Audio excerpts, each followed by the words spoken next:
All right, welcome to the second episode of Chasing Tone with Dave and Rob, aka the Heater. That's a little psych there for you. This is our second episode, and tonight we're going to be discussing the $200 challenge. But before we do, we want to plug our favorite place, the station, home of the 402 burger. right? Tasty. All right, so maybe they might throw us a bone or a burger, or even a T-shirt. Okay. $200 challenge. We started this probably about, our first episode we started talking about it. And we kind of threw the idea around, okay, what kind of guitar are we going to get? And finally we decided, basically probably one guitar that's probably the most popular on the planet, and there's just seems to be a zillion, and they crank out a million, seems like every year, is the Fender Squire Strat. So Rob, go ahead and pull out the guitar and we'll show you what we've got here. This is basically just a standard Squire Strat with a double humbucker and two single coils. It's got a rosewood fretboard and just a stock tremolo. We made a few changes on it. The first changes we made on it to start with is a brass nut, and that was inspired by one of my mentors, Yngwie Malmsteen, Mr. Neoclassical.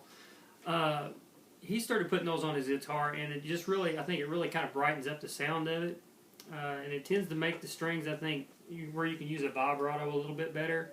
It stays in tune a little bit better.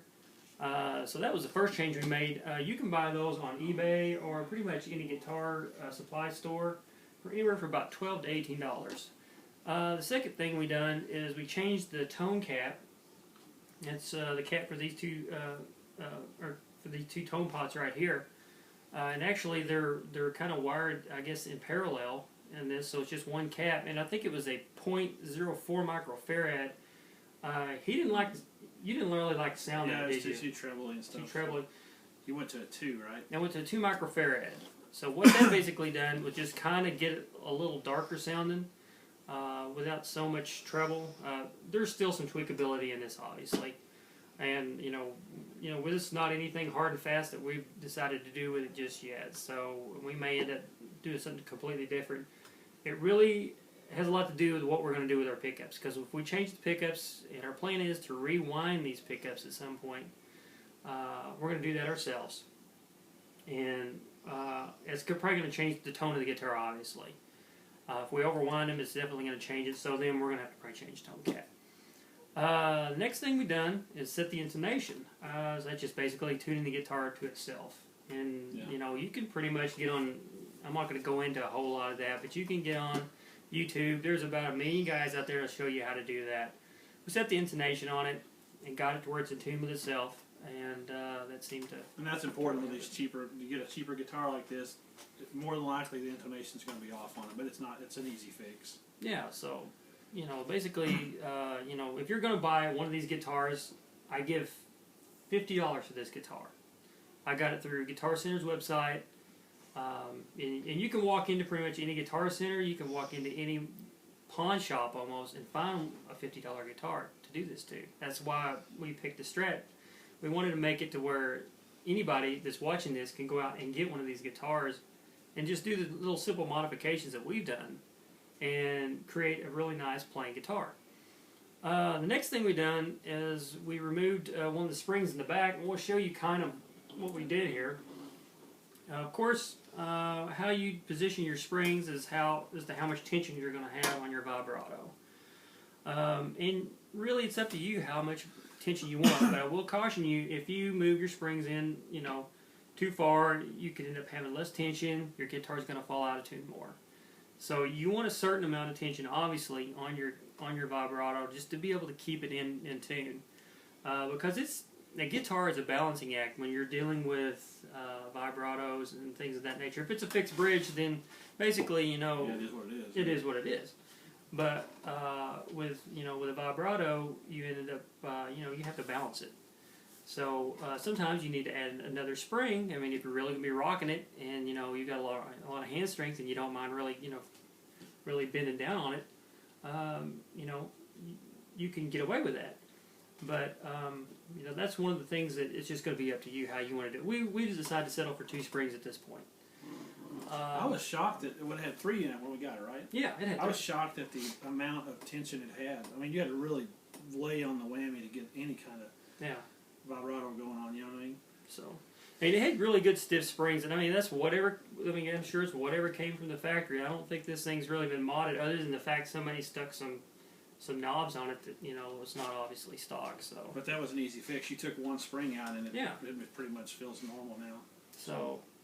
The next thing we done is we put just cheap springs on it for now, because we're going to be tweaking on it. So why put a set of $20 strings on it, or $10 strings for that matter, if you're going to be just constantly working on it? So I ordered some for Musician's Friend. They're 9 to 42s. I got them for $1.99. They're free shipping. So I mean, you can't beat that if you just need, you know, strings. I mean, they don't really sound all that bad. I mean, obviously, Musician's Friend strings. I mean. You're going to have to probably change them out more if you're going to do a lot of playing, if you want to keep that nice sound to them. The other thing we did is we tinned what's called tinning the strings, where we took solder and we put solder right next to the bullet at the end of the string. We just soldered it, and right where they wind it there together at the end, and that will tend to keep it from kind of unraveling. And as the string stretches, obviously it's going to start to fall out of tune. Well, that's just a stress point.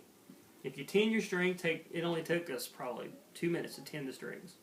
If you tin your strings, that's just one less stress point that's going to be coming that's going to unravel. So there's just another, and I think, like I said, Stevie Ray Vaughan's guitar tech used to do that. So I mean, Stevie Ray Vaughan did it. And and he said he could like lay on the whammy and it wouldn't fall out of tune, and that was one of the reasons why. So you know, that's just a cheap, easy thing to do. Next thing we done, and with any guitar. That you don't know anything about, obviously. If it's used, if it's been sitting around, I don't care, you know, whatever guitar you've got, you want to make sure your pots are clean. Your potentiometers, depends on what country or part of the country you're from, is how it's pronounced. A potentiometer, I mean, I've heard it called a bazillion different things. We like to call them pots. Pots. That's a lot easier. Yeah, for you potheads or pots. We just shoot a little bit of this Jiffy Bath inside of it. It lubricates and cleans it, and it's made by GC Electronics, and it's really good stuff. I've had that stuff forever. This can has lasted me for a long time. I'm thinking it's about $15 a can, but it'll last you a long time. Clean your pots, clean your switches. I mean, because it's going to give you a whole lot better sound. And the pots were way smoother with that stuff in there, and then you got rid of all the cracking and popping that it got, you know. So that's a no-brainer. Pretty much any guitar you have or bass or whatever, that's good stuff. The next thing we done is just went through and resoldered contacts. I mean, you can't go wrong with going retouching up your contacts. I mean, it's just going to get you better sound. And last thing you want to do is put this thing back together, and then you've got a short somewhere, and you're beating your head against the wall trying to figure out, okay, what's wrong with this? Is it a pickup problem? Is it a jack problem? Is it a pot problem? If you just go ahead and just make sure you've got everything taken care of, you just get you a good quality soldering iron. You can get them from Parts Express, a soldering station for like $20. And that's a good investment, and it's a temperature controlled soldering station. Get you one of those. I mean, it's a cheap investment, but it's a good investment. The next thing and the last thing that we're probably going to do to this guitar is going to be a brass tremolo block. And what that's going to do, and you can get those from guitarfish.com, is going to give this guitar more sustain. And basically what we're going to have to do is take this tremolo out, remove this block. This block unscrews from this tremolo right here. If you take all these saddles, I guess that's what they call saddles. You take all the saddles off. There's 3 or 4 screws under here. I can't remember exactly how many there are. And it actually will bolt up to this block right here. You change that out to a brass block, and you're going to get a lot better sustain and a lot better tone with it. That's $24. Now that's, you know, about half the price of the guitar, but it will definitely make up. It will yield you a lot better sound, a lot better sustain with it as well. As we're looking at it right now, our total investment of the guitar itself, with all the mods that we're going to be doing to it, it's going to be $96. So to have, if we rewind the pickups ourselves, which I believe we're going to use 42 gauge windings. Now I'm going to have to build a winder, which I'm not including that in the price because I'm going to use that on other projects anyways. it's going to be somewhere in the neighborhood of around $96. So to have a totally modded out guitar for that is, that's a really small investment. The other thing you did with this guitar that I didn't write down was also that you buffed out the back of the neck on this thing. Oh yeah. It was 4/0 steel wool that we used. A lot of times I'll use on my own guitar. I'll use a 1500 or 2000 grit sandpaper, and it's just basically it's almost like at that point it just feels like paper. You know what I mean? But you just run it back and forth on the neck, and it's just way smoother. Yeah, I wish you'd brought your Stevie Ray Vaughan guitar because he done it to the back of his guitar, and it's just a world of difference playing it.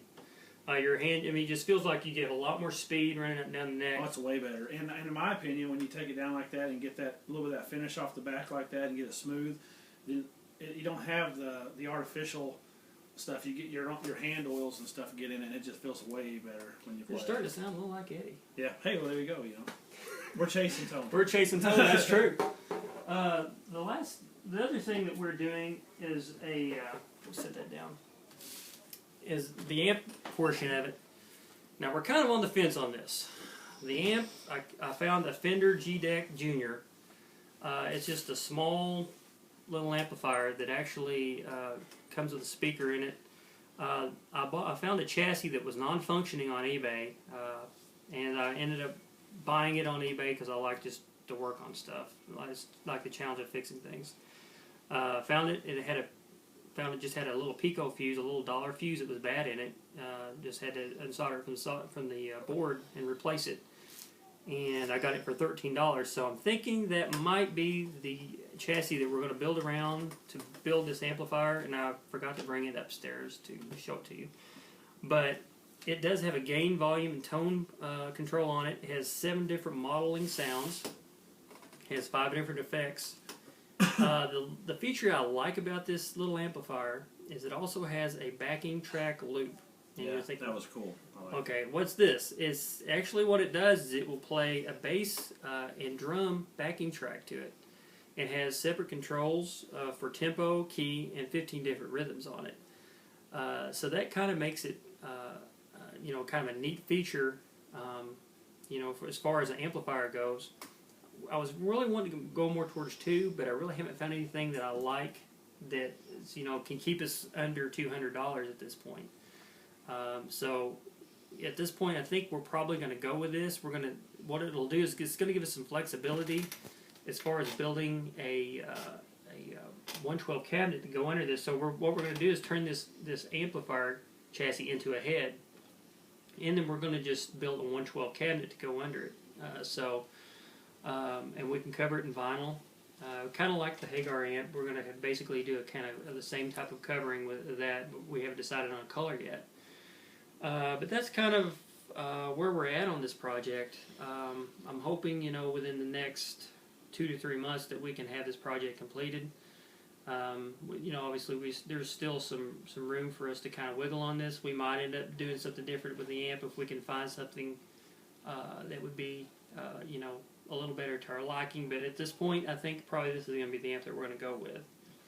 The final part of this show is we just kind of want to discuss some of our favorite bands, some of the people who have kind of influenced us. And, of course, I'm representing with my Yngwie Malmsteen t-shirt. I think I got kind of hooked on him from a guitar instructor I had back in the early 90s. I was in nursing school, and I needed to take a course. I forgot, it was like a little 3-hour course just to kill time, more or less. And so I took classical guitar from a guy up in Harrisburg. And anyways, he brought in an Yngwie Malmsteen cassette. That's back in the day when we used cassettes. Mm-hmm. And he put it on, and I was like, oh my gosh, I was just blown away. I was like, this guy's amazing. And so I started, just kind of listening to a lot of his music, the neoclassical style. And I've really got into his music, and so I started kind of searching out different guitarists that kind of play his style, and I ran across a guy from Germany called Alex Barote, and he's got a band called Voodoo Circle, and one of my favorite lead singers, David Reedman, also he lead sings for him. He lead sings in several different bands as well, but if you get a chance to check this out, it's called Voodoo Circle, and their new album is called More Than One Way Home. They got this is like their third album, but I tell you, you need to check this out. I mean, if you just like 80s rock, it's just really awesome sounding. He does a lot of neoclassical stuff kind of in there. He didn't really overwhelm you with it, but it's just really good sounding stuff. And that's really kind of one of my major musical influences right now. Is what I'm listening to a lot of. And I know this guy loves Blackberry Smoke. Yeah, I do. Blackberry Smoke. That's who I'm into right now. My influences run the gamut from, bluegrass pickers that melt your face with little bluegrass riffs and stuff like that, but blues and rock is a big part of mine. But as of late, Blackberry Smoke, Charlie Starr is a genius. I don't really know a lot about what his setup is. He plays a Les Paul Jr. with a single humbucker. What do you think that is? I really don't know why. I mean, it works. You think it has to do? I mean, it's obviously a Les Paul Jr. has got probably a small neck to it. Yeah. It's a smaller body, but it still looks like a 21 fret. Yeah, I'm not guitar. sure the scale of it or nothing, but A 21 fret scale. and then he plays orange amps, which Yeah. are amazing. They sound great. I mean, you're going to spend some money on it, but the sound's there. So. And, but they're really good. If you get a chance to check out Blackberry Smoke, they've been out for honestly several years, but I've just recently got into them, and I'm going back in their archives and checking out some of their stuff, and they're pretty awesome. I mean, if you like Southern rock, Skinner stuff like that, it's just like they're putting out new music that is as good or better than it was in the 70s. I mean, it's good stuff. So anyway, check them out if you can. Well, that's pretty much all we have for this edition of Chasing Tone. If you have any questions or comments, or you'd like to drop us a line, just put it in our comments section, and we'll try to get back with you as soon as possible. So for Dave and Rob, keep chasing tone.